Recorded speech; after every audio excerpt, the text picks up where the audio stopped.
Hello, and welcome to yet another episode of the Back to the TARDIS podcast, the podcast where we take a look at every single episode of the 2005 revival of BBC's Doctor Who. I'm Jeff.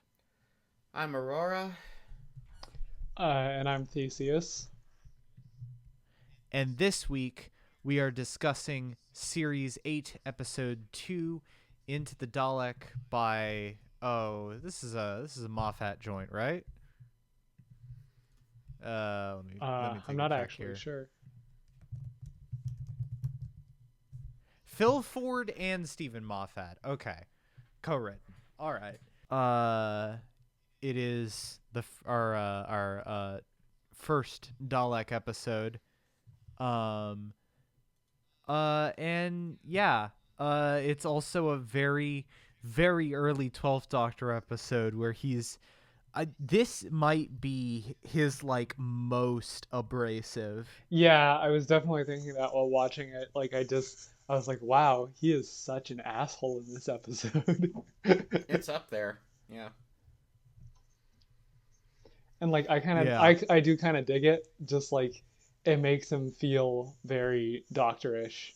I think I do like that he smooths out his edges eventually, but it feels like a very clear different direction coming off of 11, and I do appreciate that sort of immediate juxtaposition.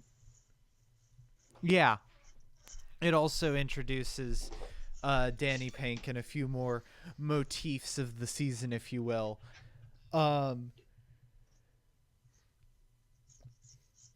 yeah, it just immediately we go right into the fucking soldier thing, which I don't know.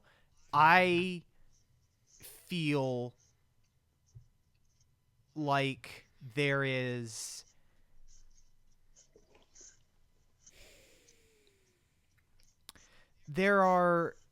it could have been done a lot better. I think something about the way that the soldier arc, which I think the whole soldier thing with not liking soldiers, that I think there's a way that could have been done well. I don't think that this season is it. I think it's okay until the season, at least this is our memory, it's okay until the season decides that it's going to focus a majority of the soldier energy onto the Danny Pink character. Yeah. Which I don't... Yeah. This could change, but as of right now, I don't care. I just don't care about him. I never really have. So... yeah, it's off to an okay start. I could see the potential of this arc, definitely, especially with 12 coming off of, basically being a soldier, a general even, for, 1,000 years. That's cool. Mm-hmm. But, yeah, it's just, it's there. What can I say? Yeah, I think it's, I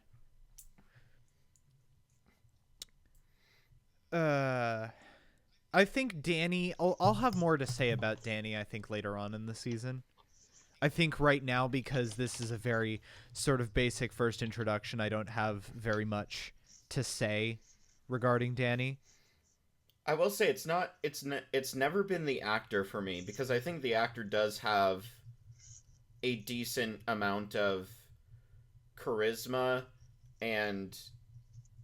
I don't know, just sort of fits in that awkward, soldier coming back into civilian life, just kind of, not knowing what the fuck they're doing. It's not a groundbreaking character type, but he does it well. I just, by memory, what they do with him after the setup is, again, falls short. So I don't think it's anything to do with him. He's fine in this introductory episode. Mm-hmm. Yeah. So yeah, and so Danny is sort of set up here. Yeah, I think I also I will say I think this setup does pose intriguing setups and things, like the fact that he clearly has some level of PTSD and is very clearly like people very clearly are prejudging him because of the fact that he was a soldier, which is, I think, an interesting thing for them to take a look at. From what I remember, they kind of swerve away from that. Like, that kind of ends up not necessarily being really what they ended up focusing on. Yeah. But at least at the setup, it's like this had potential. I also don't know. It could totally be different over in Turfland, over in our dear friends across the pond. But over here, the idea of like someone, like a soldier coming back from war or whatever, or from a posting, and the majority of people being like, "Oh, you killed people." Like, no, soldiers, like, rhetorically, just in the optics of the general populace, seem to be much more respected than that. I don't know. It's a very nitpicky thing. It doesn't really matter, but just like looking at it from just like hyper analyzing this one beat that really doesn't get carried on, it's sort of like, well, okay, sure. Yeah. Honestly, I don't have like anything concrete to say about this part of the episode because it is kind of early. Yeah, it is very early game in terms of like they're just setting it up now. Look, the point is, I hate forced diversity in our media. Get this guy out of here. Just kidding. I'm not racist. All right.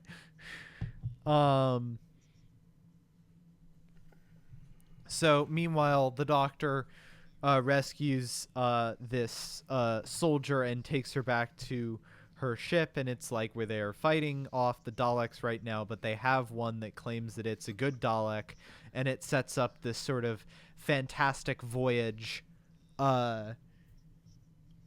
concept where it's like, we're gonna go into the Dalek.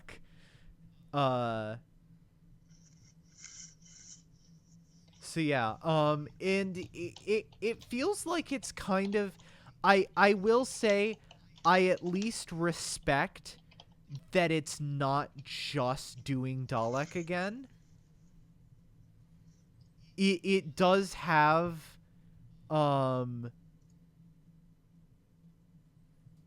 like it does do some different things with it, which is, I think that's really good.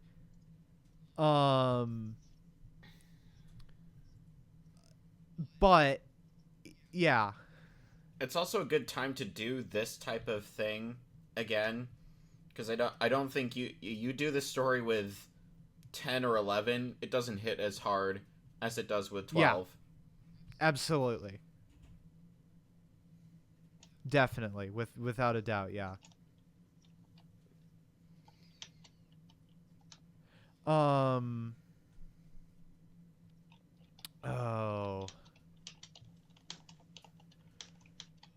having a brain moment where it's like I know I had things that I definitely wanted to say when I was watching the episode. They're just all not there right now. I really should start taking notes. I really should start taking fucking notes. Yeah, we're like 2 years into this. We're professionals. Yeah. So like with the, I guess I can jump in. I think it's an interesting setup right off the bat. It sort of just gets straight into the main ideas of the episode, which is like the Doctor's own personal struggle with conceptualizing the Daleks, and Clara sort of challenging him on that conception that Daleks are just like foundationally evil to the point where it's not even worth entertaining the idea of a good Dalek. Yeah, and I think it's an interesting setup. The side characters are very nothing in this episode. Like they're barely. But that's, you kind of take what you can get, and I think the side characters didn't really need to be anything here, to be really honest. We Yeah. needed someone to go to the promised land so we could keep that thread going. And Yeah. some other people to dispose of so that 12 can get his edge moment. For real though, it's every. I mean, Go ahead. honestly, for real, the fucking promised land, like, thing is actually a really good way to do your do your arc, because it's really easy to tie in, because almost certainly at least one person is going to die in a Doctor Who episode, and then bada bing bada boom, there you go. For sure. I think I remember it was like back when Lucifer was in his like edgy atheist days, that it's just like, I hope they don't make the afterlife real in Doctor Who. Like, that would never happen. Also, like, stupid thing to worry about. But yeah, I don't really have a lot to say about this. A lot of it is just like very well done, like passable. Like, the script is pretty tight aside from the Danny Pink stuff, but even then you could argue without the benefit of hindsight, it's all perfectly fine. Characterization is good. 12 and Clara continue to have a good rapport.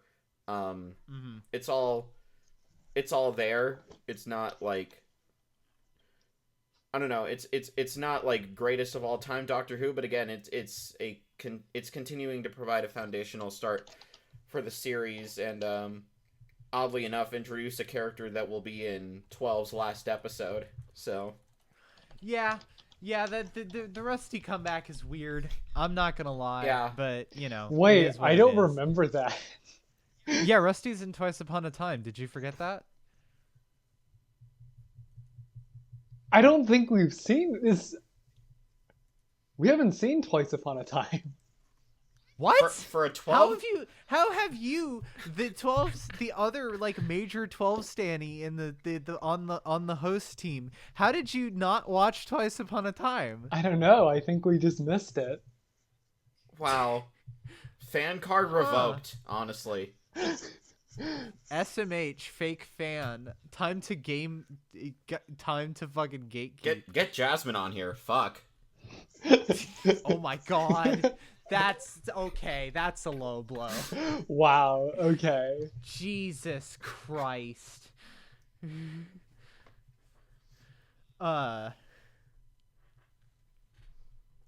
Anyways, so, I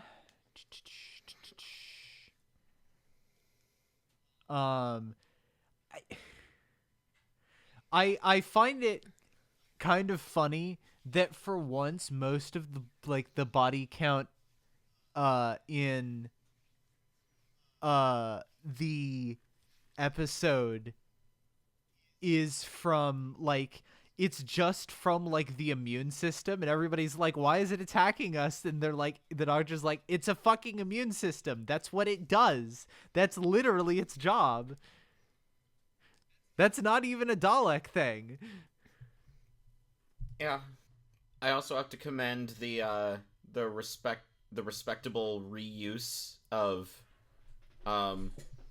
assets that they're clearly like building this Dalek interior and all these corridors, and it's just like the same like 3 locations or whatever. Yeah. I mean, well, that's just Doctor Who. Yeah, it's a Doctor Who staple. Hell, like Star Trek was doing that around the same time as well. Yeah. Like, do what you can. It's just, I always like to point out when episodes do that well, because there's so many other times that they don't. So it's a good atmosphere.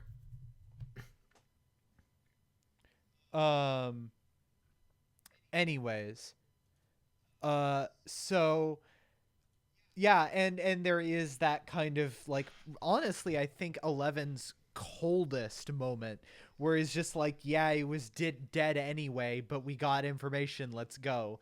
Like, Yeah, that is definitely like the harshest moment. I was like, yeah, damn, dude. it's like, it's honestly like,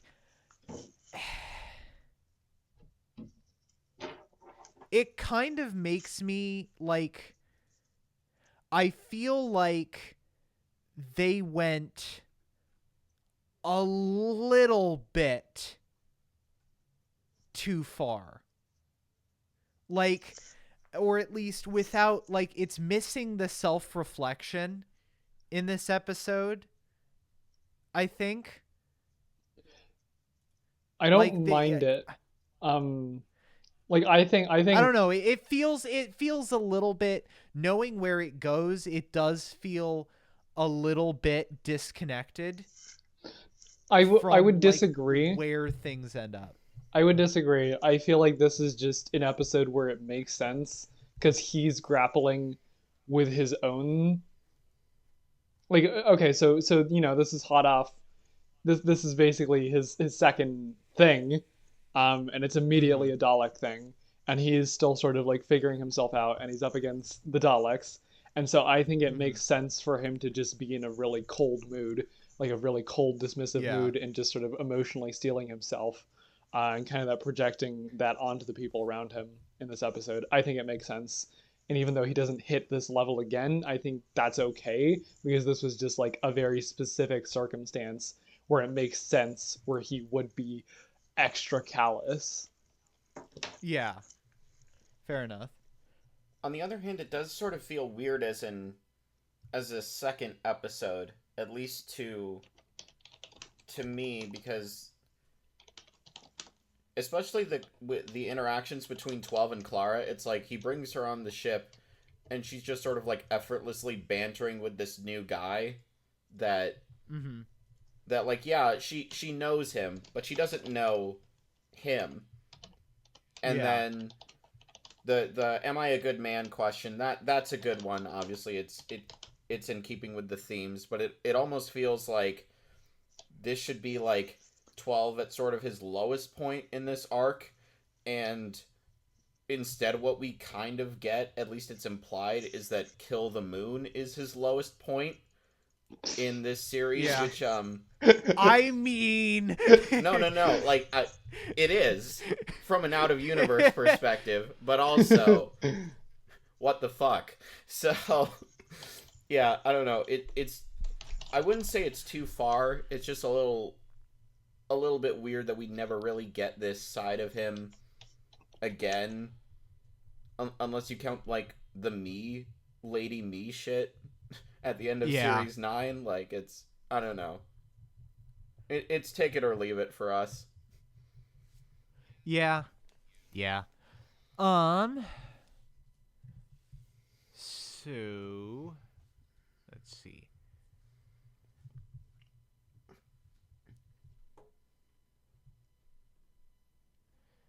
I will say, like, one of the things that I think is like, ah, yes, this is a departure. Like, it kind of has similar themes as Dalek, but doesn't try to just completely repeat Dalek. One of the things that I like is the reason why this one is good is because it effectively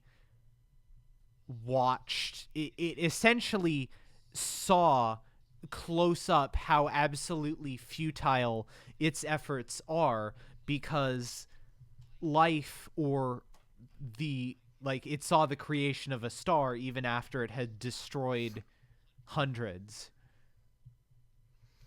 and kind of this thought that even if you've completely destroyed life or existence in one area, it will still pop up in another.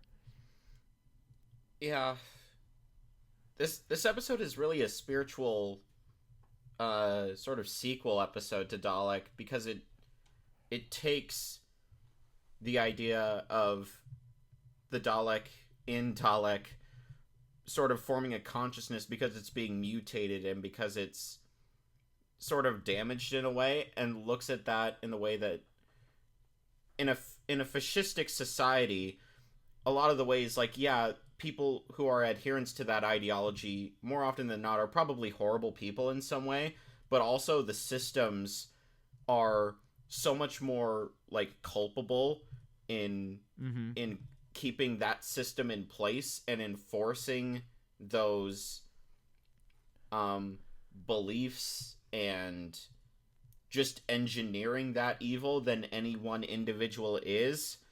And if an individual can break that cycle, then yeah, there's totally, like, hypothetically, there's a potential and a possibility for reform, and the Daleks have engineered that fascism, that supremacy so much that it's basically thought control at that point, that an algorithm will pick up something that could change a Dalek's worldview and just lock that away so that it can keep the system perpetuating. It's actually smart when you get down to it. I kind of wish it had a little bit more time to play, but the episode's working with a lot. 12's arc, it's dealing with Clara and Danny, technically. It's dealing with a lot, but yeah, I really appreciate that aspect. The evolution of Dalek's themes. Mm-hmm. Yeah.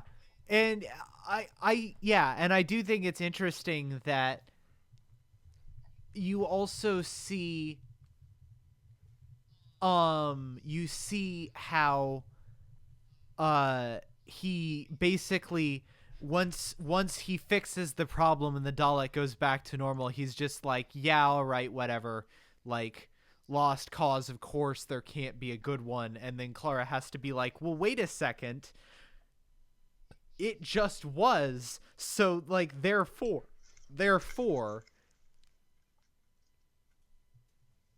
like, it is, interestingly enough, for an episode about the Daleks, it manages to still be, like, make a point of, like, things not being fixed.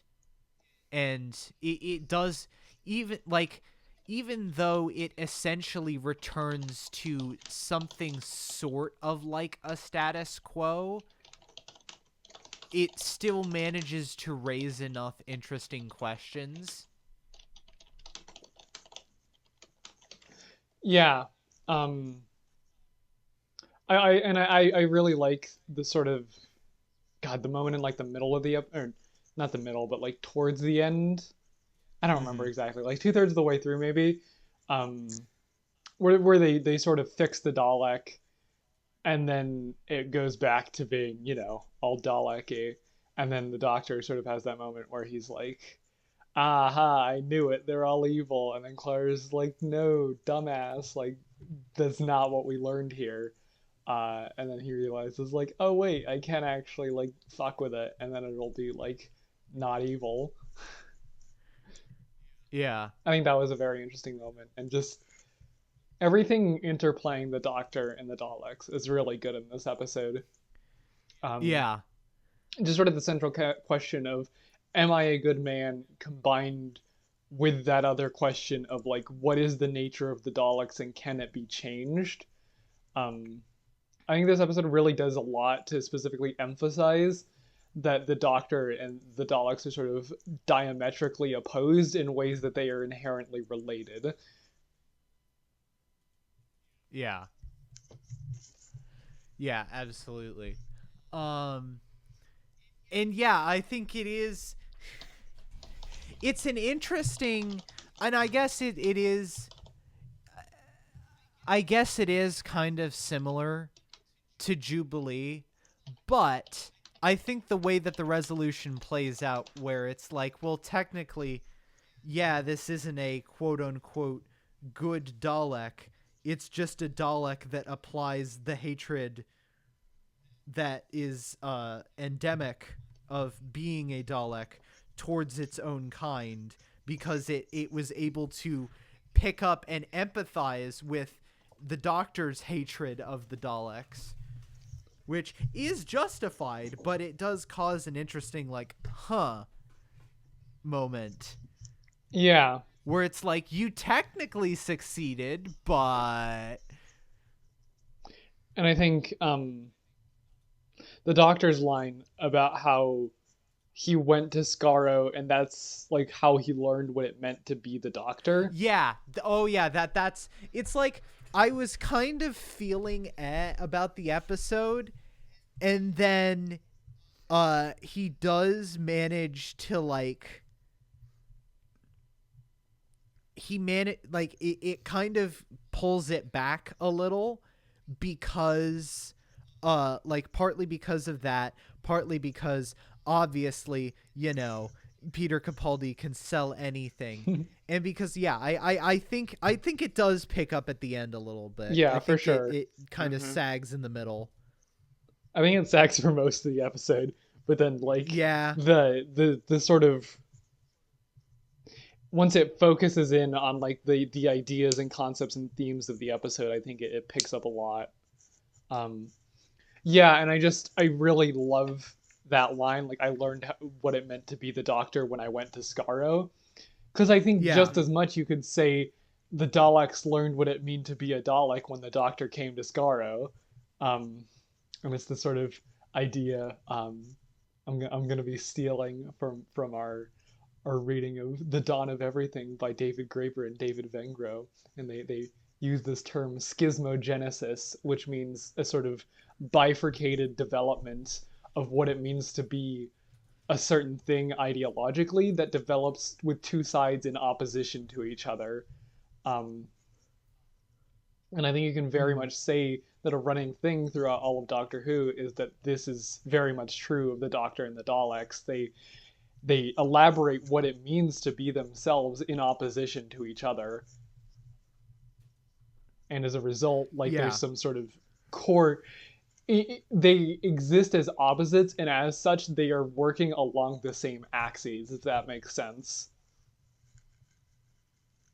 It's sort of telling that the Dalek just basically picks up the Doctor's ideology and fails to do any systematic analysis, which, okay, sure, that would be boring as fuck for the average person for a TV show, but also very telling as to what the relationship between these two opposing ideologies, these two entities is. So yeah, I totally agree. Yeah, and I think it's honestly it even works. It's the line of not really finding himself until he went to Skaro thing. I think it works. It works from a character perspective, but it's also there as a meta acknowledgement, because the Daleks was the second serial of Doctor Who, and there were the behind the scenes arguments of how the show was supposed to be educational and not have these sci-fi elements to it. But A, they needed a script, and B, I think Verity Lambert, I believe, pointed out that because the Daleks were created to specifically be a thematic commentary on fascism, that it still has educational or has a moral, it has a moral to it, instead of so it is still imparting knowledge even if it's not historical knowledge. Yeah. And I think one thing that really boosts this episode for me is, obviously the last time we watched this, we hadn't seen Remembrance of the Daleks. And I feel like that episode is so critical for framing this one in a way that we just couldn't have appreciated before. How so? Well, just the fact that he did kill all the Daleks, or at least he oh yeah that, or at least he tried to. It does a really good job at framing why, because sort of throughout New Who, you do get a sense that the Doctor is opposed to the Daleks, but I don't think you really get the sense of the extent to which he's willing to go in his opposition to the Daleks, just because there wasn't an opportunity to really do that. And I think having that sort of context of remembrance of, oh no, he literally tried to completely wipe them out, gives such a better framing, because he did it again in the Time War. Yeah. And that did actually stick, as opposed to the Time Lords thing. Yeah. But he was willing to basically commit genocide on his own race to make sure that the Daleks went too. So, yeah. Yeah, no, yeah. Now, like, of course, like, it is kind of the thing of, like, pretty much any Dalek story that tries to do, um, pretty much any Dalek story that tries to do, like, introspection, um, still kind of has the problem of it cannot possibly live up to Jubilee. But I recognize, as much as that is true, that it's kind of an unfair comparison, because Jubilee is laser focused and dark and cutting in a way that the TV show can't really be. It is a nasty piece of fiction.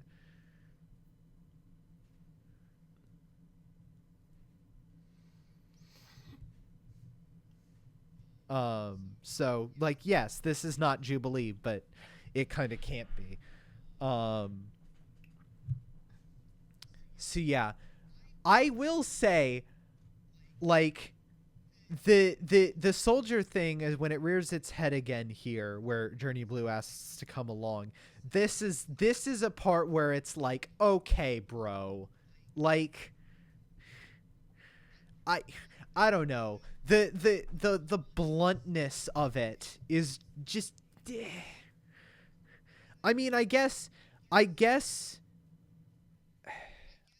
you can see it as him lashing out after basically having a plan sort of backfire in his face and succeed at the same time. But yeah. It feels much more personal in a way that I don't think the narrative is quite like earned. Because I could envision, like, if this series had a more, like, I don't know, like, deeper personal psychological examination of the Doctor's time on Christmas and how being steeped in war again affected his personality, that, like, he would have some sort of aversion to soldiers and to people who, like, directly reminded, like unironically, like, be triggered by that sort of imagery and, like, personalities. And then as that evolves, have him be okay with Danny Pink or something like that. But as it is, it's Yeah. just like, well, we already have a bunch of things going on. Yeah, let's just tie soldiers into Danny Pink lazily at the end, and at the beginning he won't like soldiers, and in the end he'll have, like, a newfound appreciation for them. Which, sure, that's what happens, but it's not really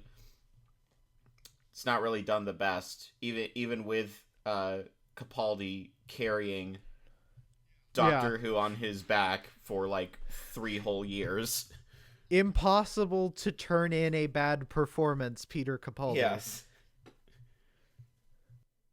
Yeah. So, yeah, that's really about all I have to say. Well, okay. Actually, no, cuz I just remembered something. So, I think even though this is flawed and it kind of sags up until a point and is just a weird episode in general, I think it is a clear sign that even this sort of episode 2 kind of fillery episode, it is clear from this point that it is going to be, once again, a bit more of a more character focused and thoughtful and somewhat higher concept fare than kind of what we had since maybe series 5. With I mean, with a few exceptions, I guess. but generally those exceptions were the episodes that we praised the most. So, Yeah, I think it's definitely like, I remember watching this and like feeling it was like it was a good direction. Um, God, I think I remember like when season 8 was in production, there was a lot of quotes about them trying to move it back in a more like horror-y direction, kind of. And I feel like you can definitely pick up on that pretty quick. Just like in the designs and stuff and sort of the direction of episodes. It feels more like that than it had been in a couple seasons. yeah, it's like, um, and there was like, some people gave it shit because the marketing was like, ooh, we're going like so much darker, and like, you know comparatively to some other stuff, no, it's still Doctor Who and it's still Moffat Doctor Who. I still don't think it's as mean as as RTD could get, where he could just get fucking brutal. But it is a step in a more character focused, higher concept, less ridiculous actiony I am the Doctor uh form of Doctor Who. Also, this probably showed up last week, but I just like to say that whatever, I don't know what it's fucking called, but like the Peter Capaldi, like the 12th Doctor equivalent to I Am the Doctor, kicks I Am the Doctor's ass. True. Like, do you guys know the track that I'm talking about? I am not. What's it called? Hold on. I'm gonna look this up. A Good Man? Bear with me here for a second. Maybe. Yes. A Good Man. That's correct. Yeah, agreed. I need to actually check that track then. Hold on. I'll send you a link. Okay, yeah, that track kicks ass for sure. Yeah, way better than I Am the Doctor. Way better. Fucking rules. Yeah. Okay. I think that is all that I have to say on this one. So yeah, I'm unless out anybody too. else says anything. All right. Yep. All right. Yeah, moving on to ratings. It's it's interesting. As I said, I think it's a step in the right direction, even if I'm not as fun, even if I think it's kind of but it's a good start. It's all right. It's a good big solid B. Yeah. Um this episode starts off mostly solid, gets really good at the end. Side characters are decent, including Journey Blue. 12 and Clara continue to knock it out of the park. The themes really get to a head in the third act. If only the thematic resonance in the narrative was as strong throughout. I think this could rival Dalek as being just the best Dalek TV story that we have. As it is, it's definitely in the top 5 still, probably. Yeah, it's a strong 7 to a light 8. Yeah. As in sort of Monster of the Week episode, it kind of blows a little bit, not gonna lie. But just sort of the intellectual core of it, the questions it asks, and the dynamism it sort of brings to the characters, and the way it handles the Doctor in particular, and sort of the conceptual relationship between the Doctor and the Daleks is really good. So I would say it's like a 7 out of 10. Yeah.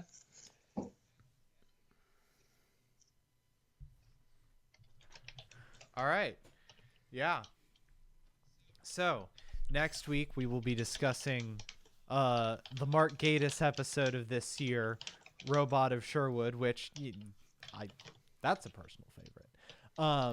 Until then, you can follow the podcast on Twitter at B2TARDISPod. You can support us on Patreon for a number of benefits, such as early access to episodes, the ability to listen into episodes live, and potentially even the ability to guest star upon an episode of your choosing. I'm Jeff. You can follow me on Twitter at WheatleyDL.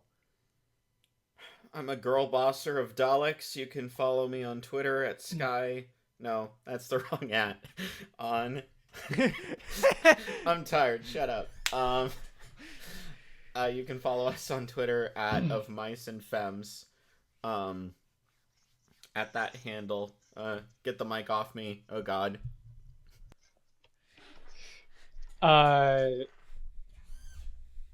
Fuck. Yeah, all right. And we will see you all next week.